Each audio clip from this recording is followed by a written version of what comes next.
kami akan mengajak Anda untuk lebih dekat dengan politisi tanah air. Episode kali ini akan mengajak Anda untuk berbincang dengan sosok yang tadinya hanya eksis di panggung musik Indonesia, tapi kini juga merambah ke panggung politik. Bersama saya Diana Valencia, inilah The Politician.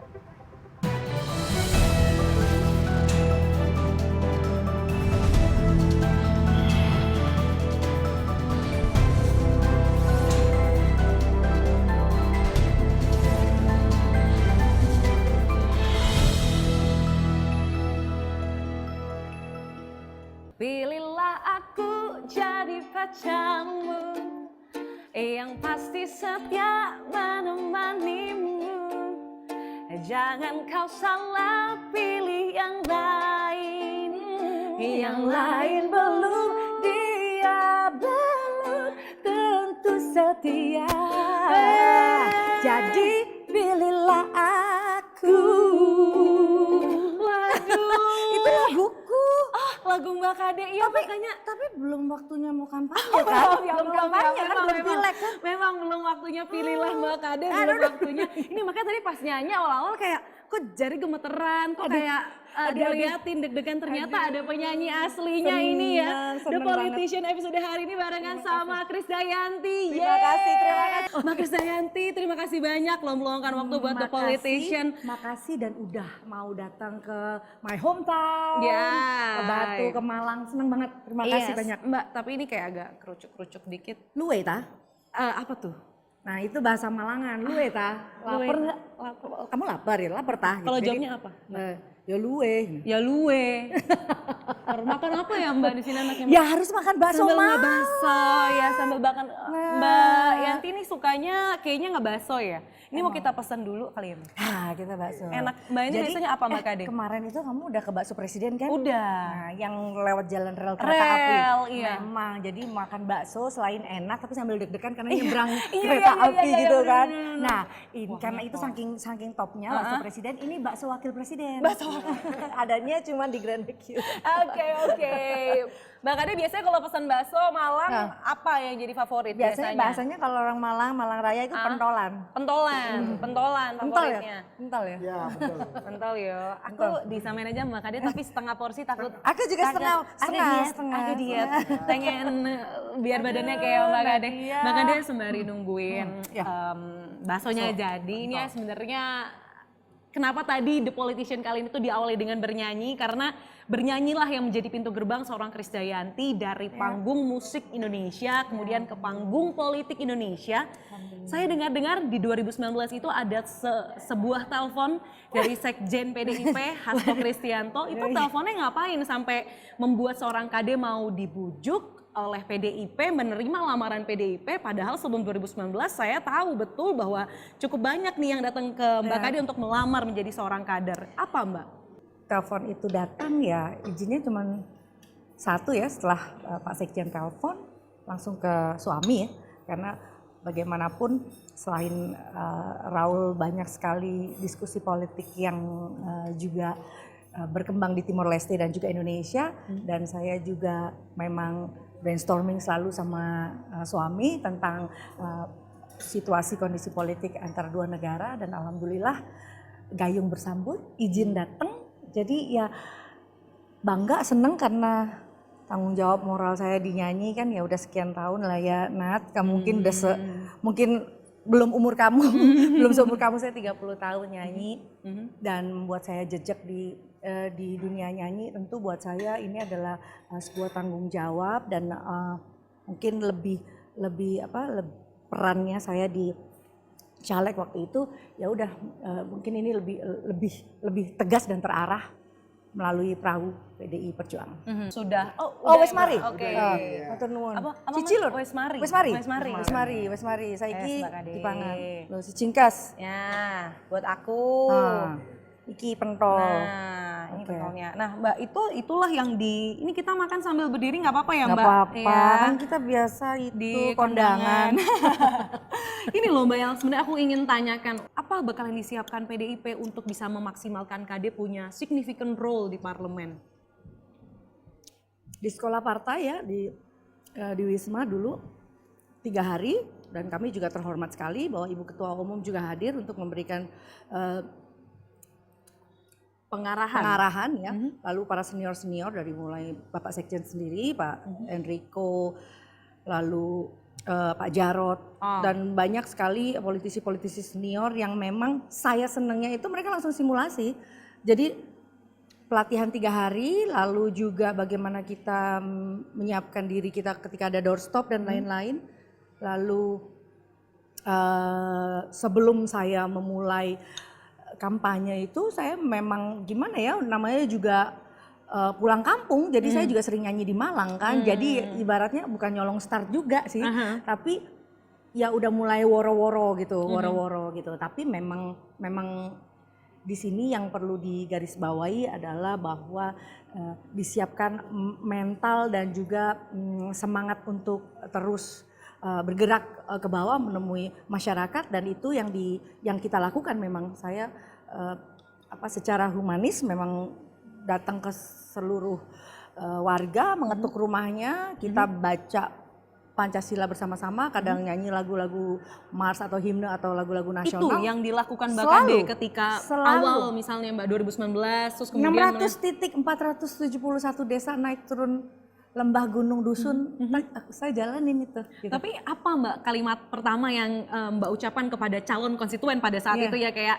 halo saya Kade, saya penyanyi dan sekarang saya mau nyalek gitu Mbak? Atau apa sih Mbak yang baca Pancasila tadi? Ya salah satu contohnya adalah modal saya selain, ya oke lah kalau alhamdulillah saya ya dikenal oleh masyarakat Malang Raya, ya itu bonus. Tapi mereka juga nggak perlu itu aja gitu kan, bawa bukan janji yang saya sampaikan, tapi saya tentu kula nuwun dulu ya, tentunya modal saya murah waktu itu, toa sama speaker kecil gitu ya. Jadi kadang senior saya lah, Kade mah enak banget ya, cuma nyanyi orang gembrundul datang gitu rame. 132 suara loh, terbanyak ya Mbak ya di Dapil Jatim 5. Jatim 5 terbanyak. Oke, ini Mbak Kade sembari nyuap nih ya, sebenarnya yang juga mungkin orang-orang penasaran adalah stigma sih Mbak. Ketika ngomongin artis jadi politisi itu pasti stigma, dia mah cuma terkenal karena suaranya bagus, dia dipilih masyarakat karena mungkin masyarakat tahu dia sebagai penyanyi. Sehingga yang tadi aku tanyakan tadi adalah bagaimana sebenarnya Mbak Kade meyakinkan bahwa saya ada loh yang saya bawa untuk dapil saya, jadi pilihlah aku gitu. Memang itu isu tahunan jelang pileg ya. Benar. Jelang pileg pasti isu tahunan, isu apatis terhadap artis. Betul. Saya banyak tanya juga kepada senior saya, Tantowi Yahya, bahwa jangan pernah merasa minder, jangan pernah merasa kecil hati. Kadang memang ada seperti kayak insecure gitu loh ketika saya terpilih ya. Mohon maaf saya ngomong terpilihnya ini karena gak ada satupun, ya semua dengan label akademisi kan. Saya hanya datang anggota DPR RI, fraksi PDI Perjuangan, Krisdayanti A212, Krisdayanti tok, tanpa embel-embel dan lain-lain. Ada rasa insecure. Tapi setelah saya pelajari bahwa saya dapat ilmu banyak juga loh ketika saya berperan di bidang seni 30 tahun. Jam terbang itu nggak murah dan lama. Dan ketika mental saya terbangun karena saya menguatkan mentalitas saya sebagai seniman tulen, itu akhirnya membangun semangat saya, dan terakhir saya akhirnya remind myself that's the important thing is the wisdom. Kemauan kita untuk mau bergerak dan mengabdikan diri, memberikan kontribusi untuk bangsa dan negara, nggak ada yang jelek. Jadi kalau apatis bahwa artis nggak bisa apa-apa dan lain-lain, jangan pandang sebelah mata gitu loh. Wah, banyak artis yang saya idolakan seperti Tompi jadi dokter, tetap bisa nyanyi, tapi ngomongin politik juga bisa. Teman-teman di almarhum Glenn Fredly dan banyak mas-mas senior saya yang lain, Indra Lesmana, yang kadang berdiskusi tentang bagaimana musisi itu dapat ruang yang lebih luas di masyarakat gitu ya. Artinya mereka juga tanpa kita tahu, kan orang nggak perlu tahu semua tentang kita, tapi ketika kita terus berpikir tanpa belajar kan juga jangan begitu juga gitu. Jadi buat saya ya udah belajar sendiri. Dan saya pikir kok sudah 3 tahun saya di politik, ternyata memang politik ya harus belajar dan menyelami sendiri dan adaptasi seluas-luasnya, karena politik itu seluas lautan, banyak ikannya macam-macam gitu. Jadi jangan juga menganggap orang lain buruk, bahwa nyata-nyata kita mau kerja itu aja yang penting. Belajar sendiri dan menyelami sendiri. Itu mungkin jadi salah satu poin ya. Oke. Mbak Kade, ini kita taruh sebentar sambil jalan dikit melihat kayak udara Malang nih. Sayang untuk kita lewatkan ya, Mbak. Oke, sayang. Terima kasih ya, Mas. Nanti kita balik lagi Mbak Kade, sama saya mau nambahin ya, Mas ya, tolong. Oke, ini baru pertama kalinya Mbak, jadi emang agak, wah ternyata Malang seger pol ya. Iya, apalagi di Batu, itu kalau malam bisa sampai 18. Tapi Mbak bicara Malang, kemarin kan ada tragedi Kanjuruhan. Kemarin saya lihat di Instagram Mbak Kade juga sudah datang ke Stadion Kanjuruhan yang Mbak tanggal 16 kemarin. Apa yang Anda dapatkan dan Mbak Kade temui sebenarnya ketika menemui masyarakat yang merupakan konstituen Mbak Kade begitu di Kanjuruhan kemarin? Iya, artinya testimoni yang real di lapangan ternyata secara fakta lebih ngiris-ngiris ya. Ketika saya dengar testimoni dari setiap warga yang kehilangan dan mereka menceritakan kan, kalau di media selama ini kan nggak tahu hari itu dia ngapain aja. Ya kan ini sebuah tragedi nasional atau bahkan dunia yang mendapatkan perhatian yang sangat-sangat sebetulnya antara prihatin dan kita boleh gunakan hak marah kita gitu, kecewa. Saya tahu Malang Arema ini sangat militan dalam apa ya, mencintai Arema. Mereka bahkan mengklaim dirinya Arema dan Aremanita. Memang kita perlu ya yang namanya nggak ada. Kalau di dunia olahraga kan memang cuma ada kalah menang. Jadi bentuk sportivitas itu harus kita tanamkan, disiplin untuk menghargai siapa yang menang, siapa yang kalah. Itu sih sebetulnya gitu. Jadi saya terus terang ya nggak ada kata terlambat untuk mengungkapkan rasa keprihatinan saya dan walaupun bantuan atau langkah kaki saya menuju rumah-rumah mereka nggak sebanding dengan kehilangannya, tapi kan bentuk kehadiran itu yang lebih penting.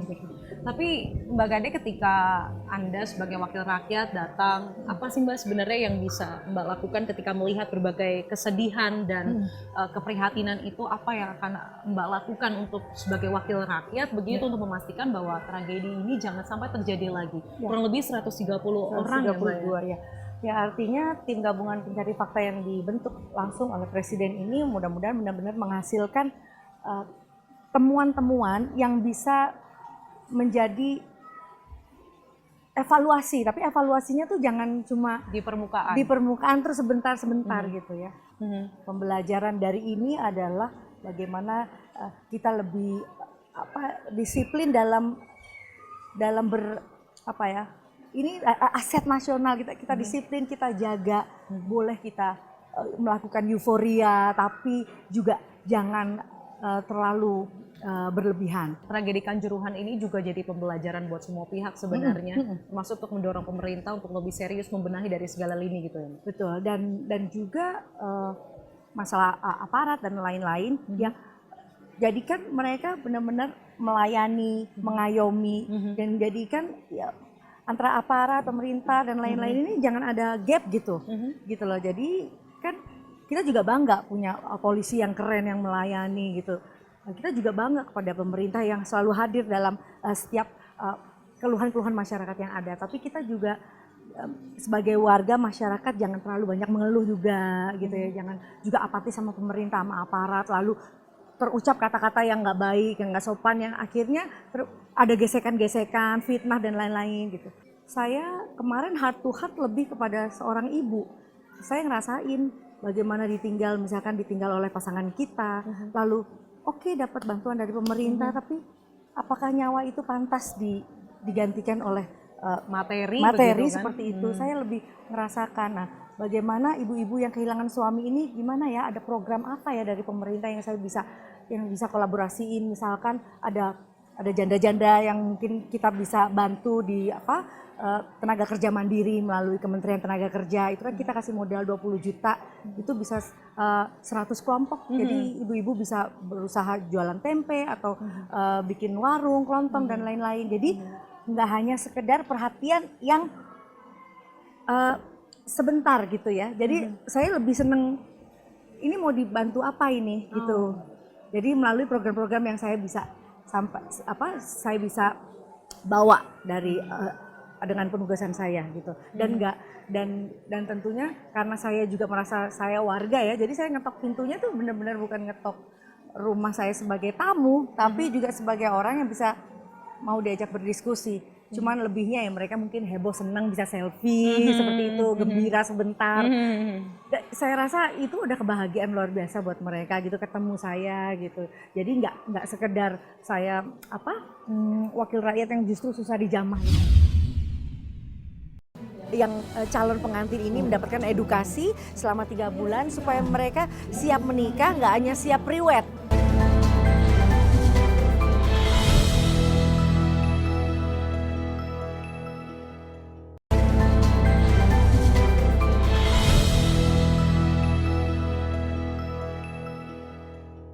Oke, Mbak Kade, ini di daerah di Lawang ini namanya, di Lawang. Jadi ini gang-gang di Bedali. Iya, Desa Bedali. Desa Bedali tadi habis sosialisasi Gerakan Masyarakat Hidup Sehat bersama Poltekkes Malang, Ibu Sri dan juga Pak Direktur, juga Dr. Buhan. Pantesan rame ya. Biasanya sih berdua doang ya Mbak ya. Mbak, Tadi saya ajak bareng-bareng karena ya itulah Gerakan Masyarakat Hidup Sehat itu memang harus kita sosialisasiin terus ya di desa-desa, di dusun. Selalu kita alhamdulillah kan Kementerian Kesehatan menjadi sektor utama dan terpenting gitu. Jadi memang jadi dari Kementerian Kesehatan ada Poltekkes yang ada di Malang besar. Itu kan memang jadi salah satu bidang pengawasannya Mbak Kade di Komisi 9 Kependudukan, Ketenagakerjaan dan juga Kesehatan. 3 tahun duduk sebagai Komisi 9 DPR RI. Ini saya lihat di DPR Mbak Kade banyak sekali bicara soal stunting sebenarnya. Ini apa yang ketika Mbak Kade turun ke lapangan, apa yang Mbak temukan sehingga angkanya bisa sebegitu tingginya? Betul, sebetulnya kita tuh harus menjadikan bahwa keluarga ini berfokus agar keluarga bisa menjadi sandaran pembangunan. Bagaimana keluarga-keluarga di Indonesia diisi oleh anak-anak yang memang optimal secara gizinya itu baik. Bagaimana asupan gizi yang diterima di 1000 hari pertama, di 270 hari semenjak dijanin itu udah dihitung. Jadi sisanya di 720 hari sampai usia 2 tahun ini itu terus dipantau dan didampingi oleh para kader dari BKKBN itu khususnya seperti itu. Jadi memang stunting ini menjadi satu keniscayaan untuk kita bisa tekan asalkan kita semuanya bergerak satu bersama-sama dan bergotong royong, karena memang yang perlu dikhawatirkan adalah 1 dari 4 anak di Indonesia ini menurut survei Gizi Indonesia di tahun 2021 dipastikan stunting. Bagaimana ibu-ibu hamil ini mau pergi ke posyandu, bagaimana mereka mau datang dan diukur memakai alat antropometri, itu penting sekali. Nah, gitu. Jadi memang ukuran stunting itu bisa diukur oleh dikondisikan dengan alat antropometri itu. Jadi dan memang nggak semua desa punya, makanya kita harus. Kang Ibu sehat sedaya nggih. Nanti lu mampir nggih, matur nuwun. Udah harus tugas lagi nggih. Lah wong Jawa lho ya apa Ibu nggih. Monggo Arema. Matur nuwun. Mari Bu. Matur nuwun. Jadi menyapa seperti itu. Iya, jadi kan kalau misalkan stunting ini kan mungkin kalau orang asing, tapi kalau kita bicara tentang gizi buruk, gizi kronis, ya orang paham gitu loh. Jadi gimana supaya kita edukasi ibu-ibu muda ini supaya nggak segala-galanya tuh maunya cepat, maunya instan. Jadi mau makan-makan yang mudah dan cepat saji saja. Nah, sementara bagaimana seperti Ibu Ketua Umum Bu Megawati memastikan bahwa 10 tanaman seperti umbi-umbian itu juga penting, bahkan porang Pak, itu kan juga bisa dikonsumsi sebagai makanan pengganti dan sehat gitu. Monggo Ibu, adik-adik nggak sekolah. Ini apa ini isinya? Ini stunting nggak nih? Oh enggak nih, ya ini anak-anak sehat nih Desa Bedali ya. Sehat dong. Dadah. Aduh, Jadi kangen ya, anak karena aku. ada kamera. Oh, ada kamera. Malu-malu. Monggo Pak, ke aparat juga di sini. Nah Mbak, tapi ini sebenarnya kan bicara soal 1000 hari 1000 hari pertama kehidupan begitu ya, HPK gitu. Tadi Mbak Kade juga sempat sebutkan kayak itu penting banget dan itu sebenarnya juga ada kaitan sama RUU KIA Mbak. Ya. beberapa kali Mbak Kade juga sempat ngomong, wah ini harus bagus sekali karya ini dicanangkan begitu. Salah satu hal yang paling mendasar kan sebenarnya cuti hamil Mbak, yang bisa 6 bulan. Itu menurut Mbak apakah itu tidak menjadi beban buat perempuan sendiri atau justru itu suatu kesempatan yang bagus? Ya, ini secara substansinya memang semangat yang ada di sini yang memang kita upayakan. Memang urgensi dari RUU Kesejahteraan Ibu Anak ini memang kita mendorong dan Ibu Ketua DPR RI juga sangat mendorong, tapi memang ada masih gesekan ya. Betul. Gesekan di mana bahwa ibu-ibu yang aslinya memang udah pekerja ini belum tentu bisa, atau ibu-ibu pekerja dan ibu-ibu yang menopang itu justru mungkin nggak bisa terlalu lama gitu ya. Jadi ya mungkin mereka bisa aksi eksklusif tetap berjalan ya Ibu ya, bahwa 6 bulan gitu ya, tapi tetap bisa kembali aktivitas seperti biasa. Cuman kan ada juga gesekan bila mana rekrutmen pekerja wanita di perusahaan itu akan jadi satu perbandingan dan pertimbangan. Jangan hire nanti pemberdayaan perempuan nanti akan ada jadi ketimpangan di situ gitu. Jangan sampai merekrut pekerja perempuan karena mungkin nanti akan cuti hamilnya akan merepotkan.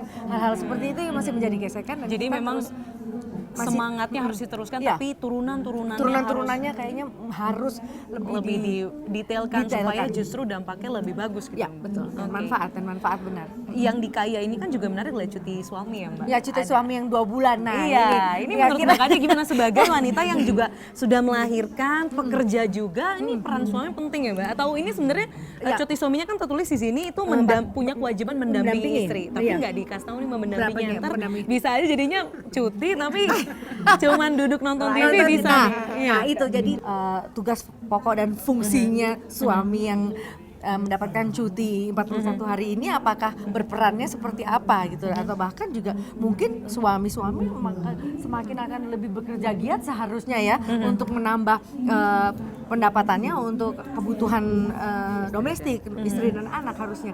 Nah, ini yang masih akan terus digodok mungkin dengan tim. Ini apa sih Mbak variabel penting yang memang harus ketika Mbak Kade turun ke lapangan kemudian melihat begitu, ini ada variabel-variabel ini yang memang harus diperhatikan, diperbaiki untuk bisa memaksimalkan yang namanya penurunan angka stunting, kesejahteraan ibu anak itu memang terwujud. Sebuah keniscayaan bila mana kita bergotong royong bersama-sama. Saya juga cukup alhamdulillah dekat bisa menyampaikan apa yang terjadi di dapil saya langsung kepada kepala badan Bapak Hasto Sastrowadoyo selaku ketua BKKBN. Artinya banyak sekali pola yang harus diterapkan, bagaimana anak-anak ini mendapatkan seks edukasi yang tepat, bagaimana anak-anak ini siap kita dampingi tumbuh dewasa dan mengenal organ-organnya dengan baik dan digunakan sesuai norma-normanya, sehingga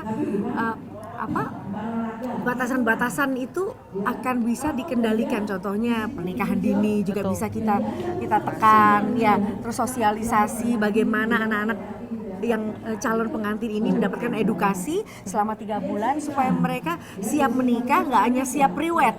Ya kan biasanya heboh priwetnya, kan sayang uangnya, mendingan lebih baik bagaimana menyiapkan keluarga, menyiapkan rumah tangga, menyiapkan anak yang sehat, habis itu menyiapkan pendidikannya sehingga tercapai keluarga yang berkualitas di dalamnya. Ini kayaknya Mbak Kade udah dipanggil mau nyanyi menghibur sama teman-teman di sini ya di Desa Badalu ya. Jadi kalau dapat 2 ya kan. Dapat 2 ya. Oke. Nah, ini salah satunya. Jadi hasil jadi kalau misalkan ya usaha tenaga kerja mandiri gitu ya. Saya kasih modal dari kementerian tentunya 20 juta per kelompok, 25 juta per kelompok. Mereka langsung bisa memproduksi. Nah, saya juga harus mempromosikan kadang seperti itu. Endorse gratis. Nah, ini opawon ayam. Oh, ayam ungkep, bebek ungkep frozen, ini karya warga masyarakat dapil saya ya. Nah, ini mau foto nih. Ini ya Mbak, kadang kalau lagi ngejelasin ada yang mau tahu, memang rakyat ini sebegitu antusiasnya sama Mbak Kade, nyanyiannya semuanya. Ini biasanya kalau di Instagram Mbak Kade bisa puluhan juta, ini gratis nih. Iya nih ya, keren. Oh, pacare. Di saat itu paripurna saya samperin satu-satu. Senior saya minta maaf.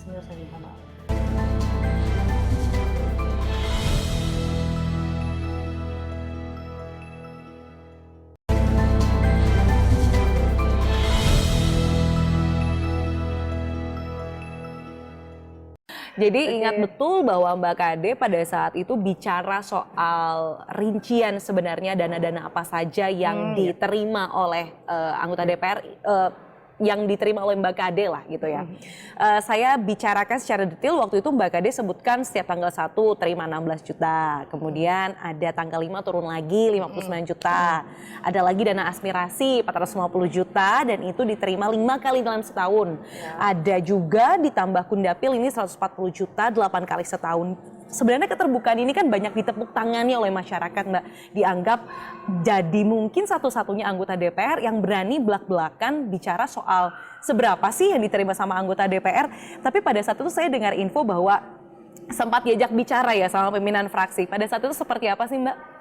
Ya sebetulnya bukan bicara yang jadi juga mengintimidasi, itu nggak ada sama sekali. Justru ya bentuk apresiatif, dan saya juga terima kasih nih sebelumnya karena memang saat itu kan saya secara terbuka belum menyampaikan sebetulnya karena yang apresiatif tuh orang-orang yang memberikan perhatian atau mungkin pemerhati, legislasi, LSM banyak sekali, Ketua Maki, ya saya ucapkan terima kasih. Sejauh ini itu semuanya sebetulnya pribadi kembali kepada apa yang menjadi tanggung jawab saya gitu. Sebetulnya kan itu gitu. Jadi karena memang sejatinya saya tuh di nyanyi itu kan juga sangat profesional di 30 tahun ya, biasa kerja terus dengan jasa yang saya kasih terus saya mendapatkan pendapatan yang saya rasa memang itu harus ditanggungjawabkan gitu. Jadi karena memang di dunia seni itu kan kita memang harus berbuat yang terakhir dibuat semaksimal mungkin supaya orang tuh ingat yang terakhir kita lakukan apa sehingga orang akan apresiatif sama kita atau mungkin mereka mengundang kita lagi gitu. Jadi itu yang saya bawa. Jadi disiplin habit saya yang saya bawa di tempat kerja saya sekarang, seperti amanah saya untuk yang disampaikan oleh Ibu Ketua Umum bahwa temui terus rakyat, temui ke bawah. Makanya kalau dibilang sama Diana tadi kita di belakang baterainya baterainya apa segala macam, karena memang kalau kita bicara tentang Malang Raya itu luas sekali. Jadi memang saya ini udah kebiasaan untuk spontan, terbuka gitu. Jadi kalau misalkan spontanitas saya dan keterbukaan saya itu tidak untuk menyinggung perasaan orang lain atau senior saya. Jadi justru fraksi sangat mengapresiasi waktu itu, saat itu ya gitu. Tapi pada saat itu saya ingat Mbak Kade minta maaf karena buat gaduh. Tapi sebenarnya minta maafnya itu untuk apa sih, Mbak? Sebetulnya minta maafnya itu lebih kepada saya ini anggota baru gitu loh. Jadi nggak usah minta maaf dulu, pasti saya secara gestur tubuh saya pasti saya akan senior saya minta maaf. Nggak hanya ke fraksi saya, ketemu senior saya dari Golkar, dari PKS, dari PKB. Di saat itu paripurna saya samperin satu-satu. Senior saya minta maaf, senior saya minta maaf. Karena kecenderungan orang untuk melihat saya sebagai public figure itu lebih besar ketimbang mungkin teman yang lain. Artinya apa yang saya ucapkan mungkin impact-nya lebih besar atas ketidaksengajaan saya gitu, untuk keterbukaan saya gitu. Jadi mungkin ada yang kurang berkenan dan lain-lain. Nah, saya nggak mau berpikir terlalu jauh, cuma akan lebih baik kalau saya meminta maaf karena saya sebagai anggota baru gitu. Jadi tujuan saya sih lebih kepada tanggung jawab saya aja. Tapi sebenarnya kan hal itu banyak diapresiasi masyarakat ya Mbak Kade, karena itu menjawab rasa ingin tahu masyarakat soal sebenarnya ketika reses DPR tuh ngapain saja sih. Yang saya sangat kagumi dan salut dari Ibu Ketua Umum Ibu Megawati, sepanjang 2 tahun kita mengalami pandemi, itu kita dibekali buku reses. Saya nggak tahu itu ada di partai lain atau tidak. Jadi buku reses kita ini, kita harus benar-benar 20 titik itu kita harus menyampaikan tulisan tangan. Ibu maunya pakai tulisan tangan. Dan beliau baca 120 anggota fraksi PDI Perjuangan, beliau baca. Dan kadang agak-agak ini kan apa kayak takut atau apa Deg-degan gitu, juga dibaca sama gitu ketua loh. umum Iya gitu ya, betul Mbak? gitu. Dan memang beliau baca karena memang beliau memang dilarang keras oleh Mbak Ketua DPR untuk keluar kemana-mana. Jadi Zoom meeting dan lain-lain ibu kan di rumah gitu dari kediaman. Jadi saya tulis dan di 20 titik itu saya harus dapat cap DPC. Ketua DPC-nya gate apa yang sudah saya lakukan.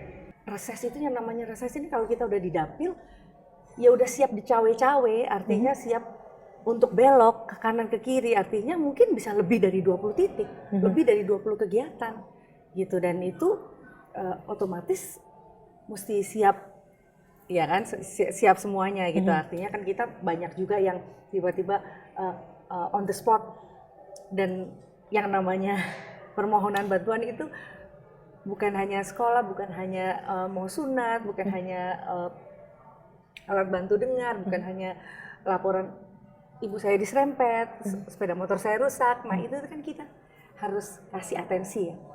Jadi ya hal-hal kayak gitu saya catat gitu, terus ya syukur alhamdulillah dibaca oleh Ibu Ketua Umum dalam bagian kegiatan-kegiatan reses saya ketika saya harus turun ke masyarakat.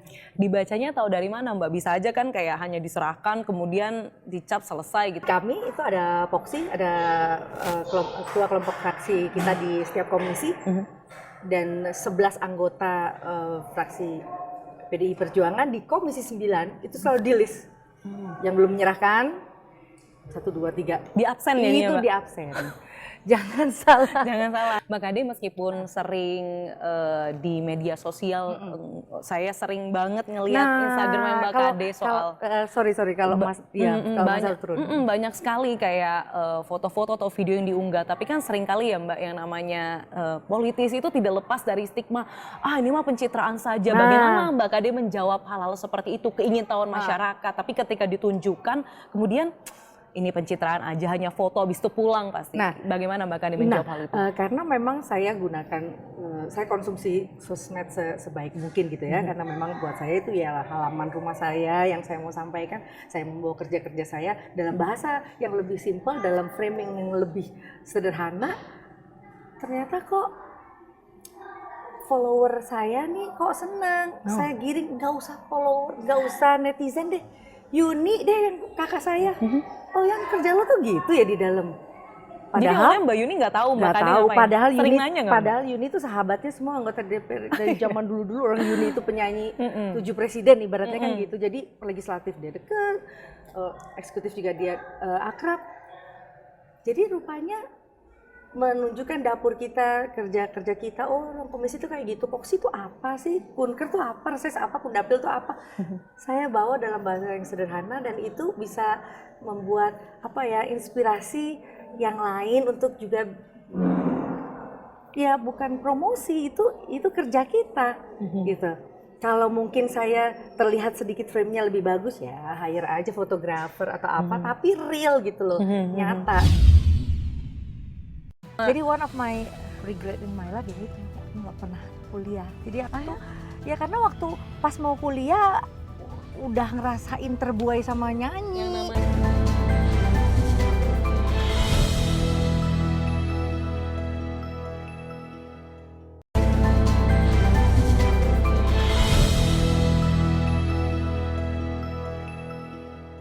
ini kita mau kemana sih Mbak? Universitas Brawijaya, jadi saya diundang untuk jadi dosen tamu adik-adik mahasiswa di FISIP UB gitu. Jadi memang mereka tuh ada kajian tentang ilmu pemerintahan dengan menghadirkan parlemen secara langsung. Jadi saya tuh benar-benar bisa pingin mendorong terwujudnya program studi ini gitu. Jadi karena ini lagi berjalan supaya nanti bisa continue dan semakin banyak undang-undang anggota parlemen jadi dosen tamu gitu. Dan ini pengalaman pertama. Masa sih Mbak pengalaman pertama? Jadi one of my regret in my life ya itu, aku nggak pernah kuliah. Jadi aku tuh ya karena waktu pas mau kuliah udah ngerasain terbuai sama nyanyi. Yang namanya udah dapat kerjaan, udah dapat duit gitu udah ya, dapat Mbak? uang, terus rekaman, jadwal dan lain-lain, terus sinetron. Kayak gitu-gitu tuh kan takes hour gitu. Oke.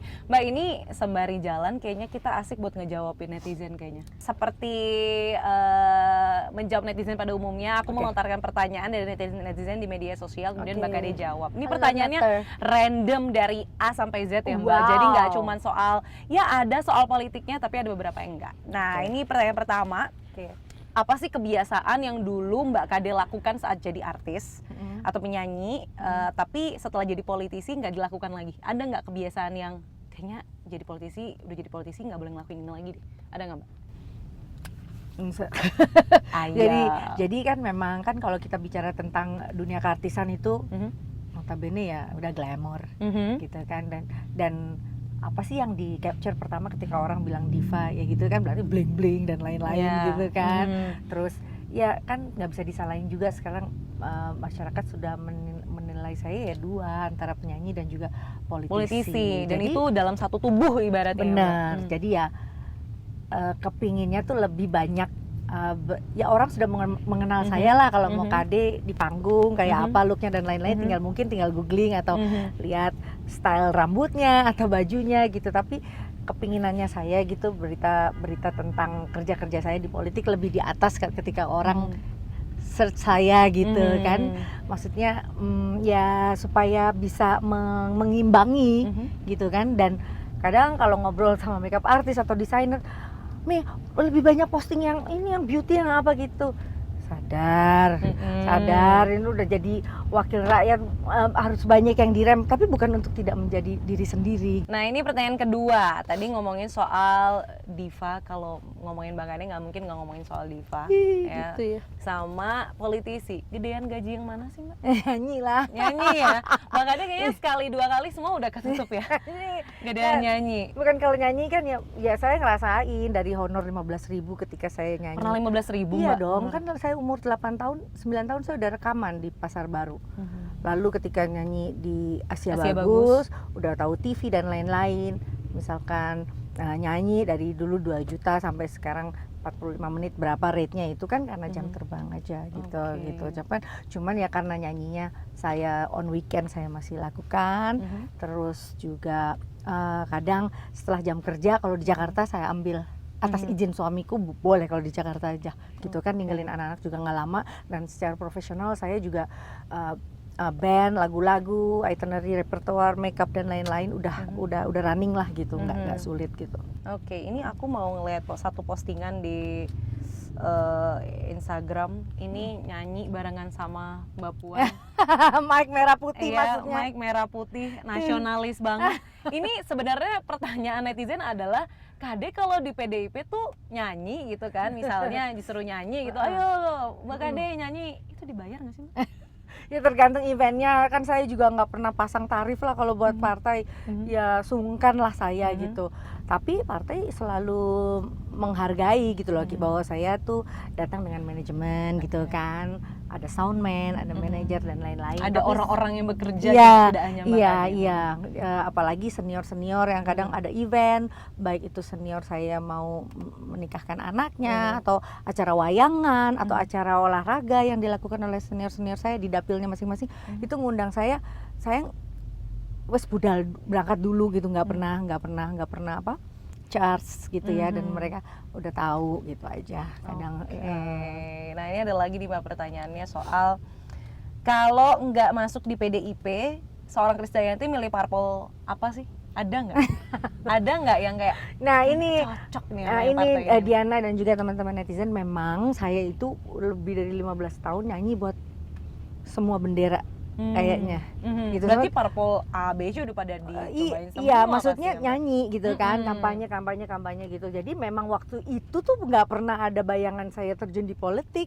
Jadi nggak pernah ada opsi-opsi itu mengisi pikiran saya untuk saya jadi politisi gitu. Jadi benar-benar datang ketika Pak Sekjen telepon, izin juga didapat setelah ada itu, jadi nggak pernah berangan-angan atau berandai-andai saya ada di partai politik lain gitu.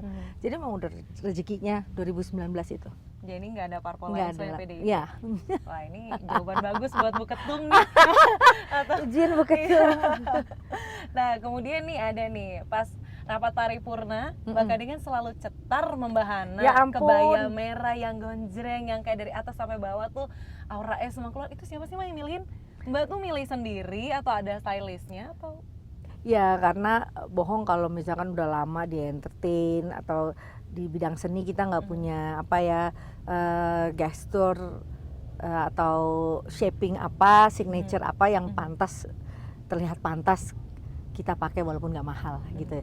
Memang sih saya nggak pernah mereka-reka gitu ketika saya di parlemen saya harus dress up seperti apa. Saya hanya ingin bahwa baju yang saya pakai rapi, terlihat pantas dan insya Allah menginspirasi, karena kalau kita pakai baju rapi sekeliling kita kan akan senang dan kita dapat impact baik dari apa ya, moodnya itu kan. Jadi kerja kita juga baik gitu. Syukur banyak teman-teman saya yang juga bareng-bareng saya ajak untuk ke desainer saya, misalkan yang di Semarang, yang di Jakarta. Jadi tuh pada nanya tuh Mbak, makanya bajunya apa? Iya gitu. selalu, dan saya selalu kasih, selalu kontaknya saya kasih, langsung saya sambungin kadang. Dan apa, karena signature apa ya, udah hafal desainernya dengan looknya Kade tuh kayak gimana, jadi walaupun batik itu batik lawasan atau batik parang simple, kawung, mereka selalu bikin yang ada Kadenya lah gitu. Nggak tahu deh apa itu artinya gitu, ada Kadenya, entah itu bikin gelembungan atau mungkin dibikin seperti ini, plisket dan lain-lain dari Ivan Gunawan, Hengki Kawilarang, Linda Mariani, Ikat, Mas Didit Maulana. Jadi memang baju kantornya Kade kecenderungannya ya tetap kain wastra, nggak yang harus glamor bagaimana, tapi apik, pantas. Di DPR ini kan nggak cuman Mbak Kade saja yang artis ya Mbak, ada Mas Farhan, ada Mulan Jamila, itu semua punya grup WhatsApp nggak sih Mbak? Grup WhatsApp DPR artis-artis itu ada nggak Mbak? Nggak ada, ya? nggak ada. Kita tuh grup WhatsApp cuma grup fraksi, lalu saya grup komisi, dan juga grup BKSAP, Badan Kerjasama Antar Parlemen, yang di dalamnya ada Mbak Mulan. Jadi cuman grup sama Mulan cuman di BKSAP aja gitu. Selebihnya kita ya udah kerja aja, di komisi kita kan beda-beda ya gitu tugasnya. Berarti artis-artis di DPR itu nggak ada perkumpulannya sendiri perkumpulan atau arisan apa sendiri, nggak ada, ya, nggak ada. Yang ada daripada nongkrong mending kita belajar, malu kalau nggak nyambung sama senior. Kemudian nih Mbak Kade punya anak-anak yang juga berkecimpung di industri hiburan, ada Mbak Aurel, kemudian Amora juga lagi niti karir, nyanyi. Kalau tiba-tiba Mbak mereka juga banting setir ke industri politik, boleh apa enggak Mbak Kade? Terus kalaupun misalnya boleh nggak boleh, wejangan-wejangan apa yang Kade ingin turunkan, nakku begini loh nakku gitu.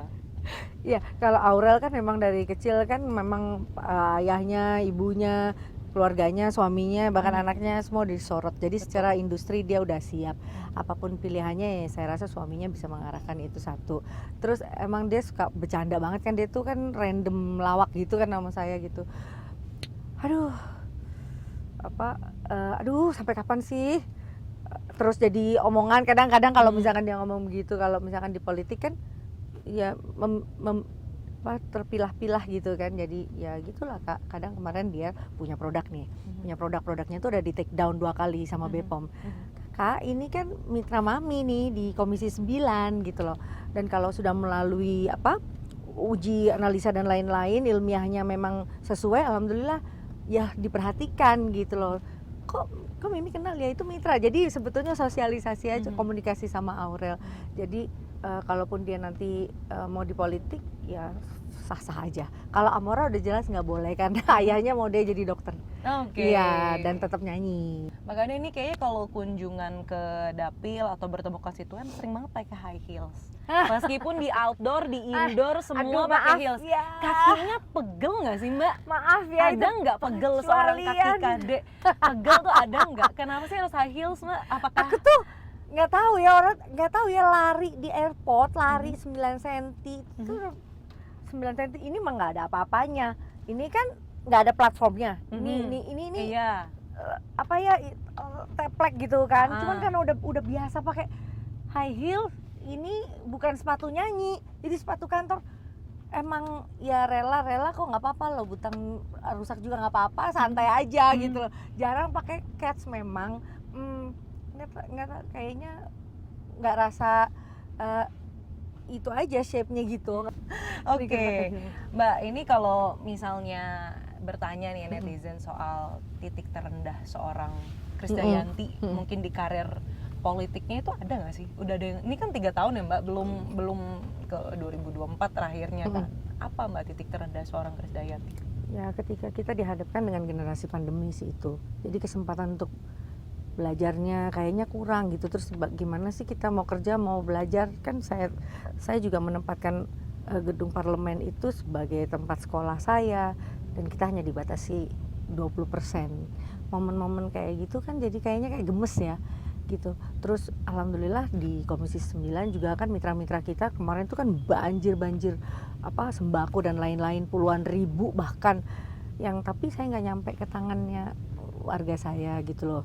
Gimana pun kan walaupun banjir program dan lain-lain, kayaknya nyapa warga hanya virtual tuh kayaknya nggak hadir gitu loh gitu. Ya walaupun itu memang terjadi oleh semua orang, semua pihak, tapi saya rasa momen pandemi itu saya rasa banyak ketinggalan sih sayanya gitu. Terus gimana? Waduh, gimana Mbak Kade? Pertanyaan itu apakah di 2024 apakah akan kembali nyalek lagi?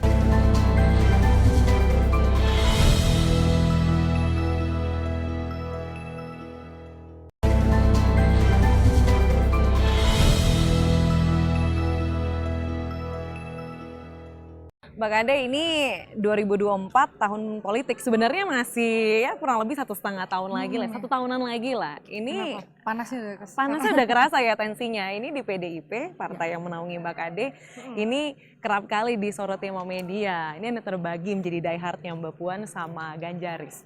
Kalau Mbak Kade sendiri di mana nih? Diehardnya Mbak Puan, Mas Ganjar atau apa?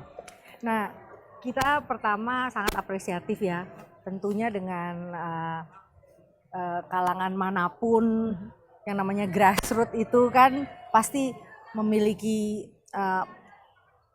ya siapa yang preferensi ya namanya untuk memilih siapa yang layak. Tapi sesuai dengan Ibu Ketua Umum tentunya kita tegak lurus, dan melalui Rakernas kemarin kita juga mencoba untuk disiplin gitu ya.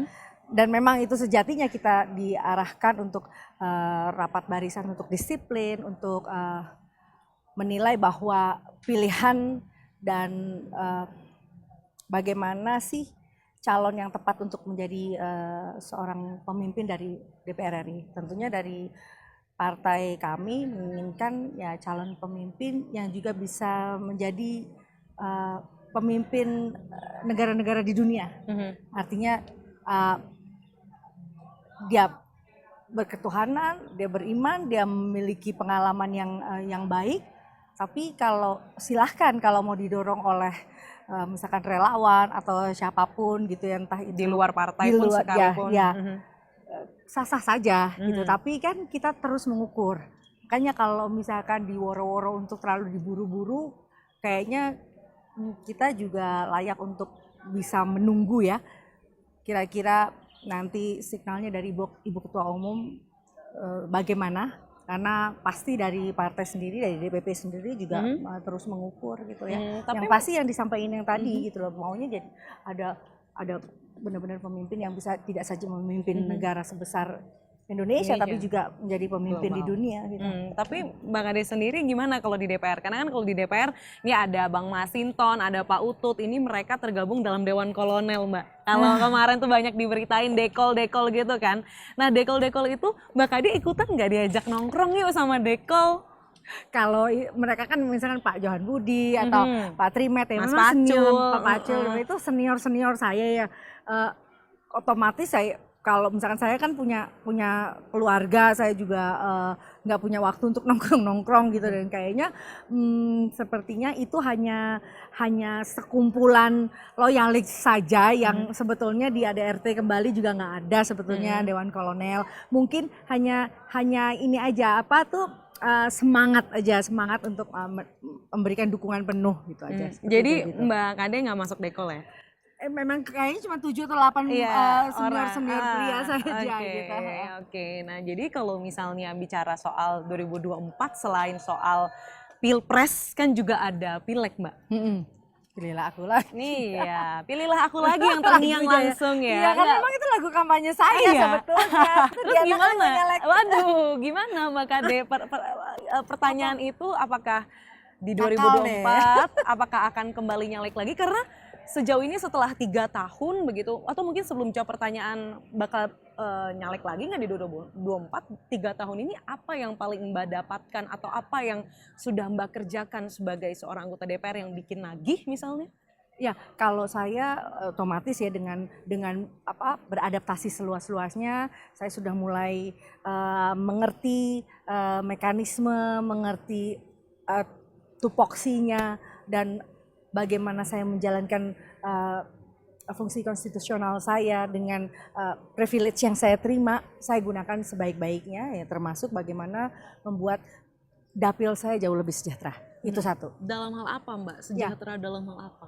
Ya seperti kemarin ada korban pemerkosaan anak di bawah umur oleh ayah tirinya, yang mana ibunya juga otomatis kehilangan pekerjaan karena diusir oleh suami karena dilakukan di rumah suaminya. Jadi bagaimana si ibu ini kita berikan modal tenaga kerja mandiri supaya nggak perlu lagi jualan tempe keliling. Jadi kita upayakan supaya punya gerobak, dia bisa bikin gerobak dan sisanya dia bisa tetap rawat anaknya karena sudah berpisah sama suaminya, sekarang suaminya sudah dipidanakan. Jadi ya contoh-contoh kecil seperti itu. Itu lalu kemarin di Sumawe di Malang Selatan, jadi sebetulnya udah tutup. Tapi Kementerian Ketenagakerjaan saya mohon bantuan supaya membuka lagi kesempatan untuk satu proposal. Jadi saya didatangi langsung oleh pendeta, di mana pendeta itu tempat ibadahnya sudah roboh, asli sudah roboh. Jadi kita bikin balai latihan kerja komunitas, kejuruannya seni musik. Jadi di samping mereka bisa melatih untuk seni musik, bisa berdoa juga untuk latihan vokasi juga di situ gitu. Dan banyak kegiatan program-program yang lain yang insya Allah bisa terus, masih ada 2003, 2024 yang pasti program-program Komisi 9 itu insya Allah bisa berdampak untuk kesejahteraan masyarakat Malang Raya. Dan hal kecil itu yang membuat jadi bahan bakar buat seorang Krisdayanti. Otomatis. Saya jadi nyanyi aja nggak mungkin juga bisa bantu hal-hal kayak gitu. Oke. Jadi pertanyaannya terakhir Mbak, akankah kembali nyalek di 2024? Belum selesai, masih 2 tahun. Belum selesai, masih 2 tahun. Selesai tugas dulu. Selesai tugas dulu baru Krisdayanti memutuskan apakah nyalek lagi di 2024. Berarti masih menanti ya Mbak? Terus turun ke masyarakat dengan berbekal prinsip transparansi dan keterbukaan jadi kunci seorang diva Krisdayanti untuk beradaptasi dari penyanyi menjadi politisi. Sampai jumpa di episode The Politician berikutnya. The Politician, dialog politik untuk menggali esensi dan menagih aksi, bukan sekadar sensasi.